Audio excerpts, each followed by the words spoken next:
आज पनि नेपाली बाघ दिपेन्द्र सिंह ऐरीले झम्टिँदा एक ओमनका नागरिकको मृत्यु भयो। Tiger is tiger. कति झम्टेको मात्रै हैन के, खायो क्या टाइगरले त खायो। सुपर 6 को आज भएको तेस्रो गेममा नेपालले ओमनलाई काच्चै निलेको छ के। पहिला टस जितेर ब्याटिङ रोजेको नेपालले 151 रन बनाएर 152 रनको टार्गेट दियो। जवाफी ब्याटिङमा आएको ओमनले 20 ओभर ब्याटिङ गर्दै 113 रनमा 9 विकेट गुमाएर स्तब्ध भयो। ओमनलाई 113 रनमा समेट्नको लागि नेपाली बलर सोमपाल कामीले 2 विकेट लिए, नन्दन यादवले 2 विकेट, टाइगरले कुनै विकेट लिएनन् तर पनि उनले 1 रन आउट गरेका थिए। त्यसैगरी लामिछानेले 1 विकेट लिए भनेदेखि गुलसन झाले 3 विकेट लिए। ब्याटिङबाट हुन्छ कि बलिङबाट हुन्छ, नेपाली टिमलाई एकदमै मजबुत बनाउनमा गुलसन कुमार झाको पनि एकदम ठुलो हात। त्यसैगरी आज मामाले 51 बल खेल्दै 69 रन बनाए। आसिफ शेख 24 रन, गुलसन झा 18 रन, त्यसैगरी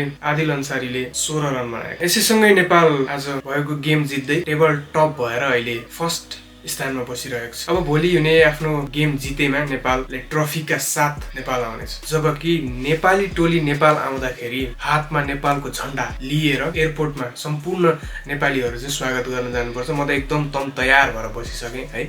तपाईहरु पनि आउनु होला। नेपाली खेलाडीहरूलाई चाहिँ एयरपोर्टमा भव्यताका साथ स्वागत गरेर 2026 मा हुने वर्ल्ड कपमा सँगसँगै गएर हेर्नुपर्छ है।